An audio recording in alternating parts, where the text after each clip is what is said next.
Hello, my name is Deborah Joe. The woman that I'm going to tell the story about is my mother-in-law, Elsie Joe.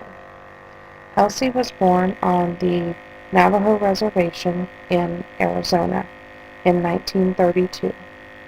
At the age of 10, Elsie and other children around her age were sent from the Navajo Reservation to a boarding school in Oklahoma called Chilocco.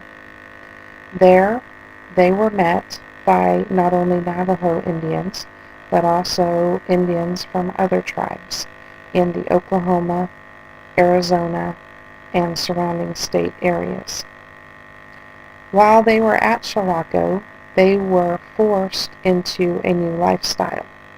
They were no longer able to speak their native tongue. The boys were forced to cut their hair short.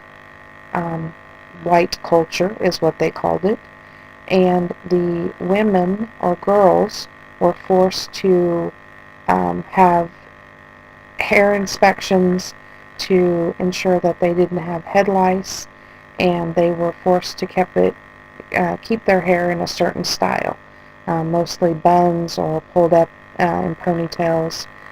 If they were caught trying to speak their native tongue, they were severely reprimanded, and they were forced to basically learn to be like white people. They had to completely go away from their heritage and what they were used to as they lived on their reservations.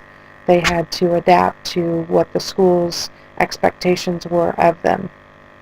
While they were at the boarding school, the boys were segregated into different trades, and they were forced to learn just specific trades that the school mandated that they learn. The same with the women.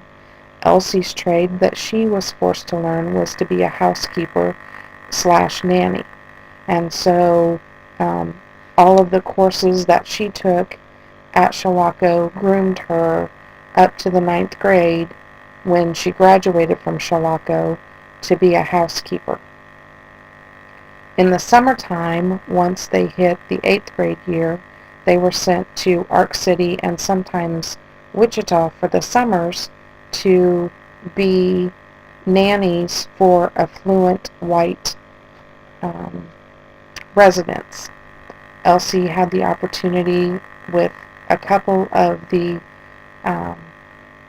people that she worked for as a nanny to go to places like Washington, D.C., California, Michigan, so she traveled quite often with the families that she worked for. Eventually, she and another group of her friends that were also Navajo decided that once they left Chilocco, they didn't want to go back to the native Navajo reservation in Arizona. They wanted to come to Wichita to find jobs and housing and live in Wichita. While in Wichita, Elsie met Elsie Joe, which was her husband, and they decided that they were going to be married and live in Wichita and start their family. So Elsie worked for the longest time as a housekeeper for a family that owned a grocery store here in Wichita. During that time, she became pregnant with my husband, and they would frequently go back to visit their family on the reservation, but in the school year they would be here because they felt that the schools here would offer a better education for their son than the reservation would offer for him. Some of the things that I have learned from Elsie in regards to their heritage are very rich, and I respect a lot of the things that she has taught me and a lot of the things that she is passing along to her granddaughter. She is also teaching her granddaughter the native tongue of the Navajo, and I fully support her learning that language. I feel that my life has been richer for being able to be part of the family and getting to know her like I have.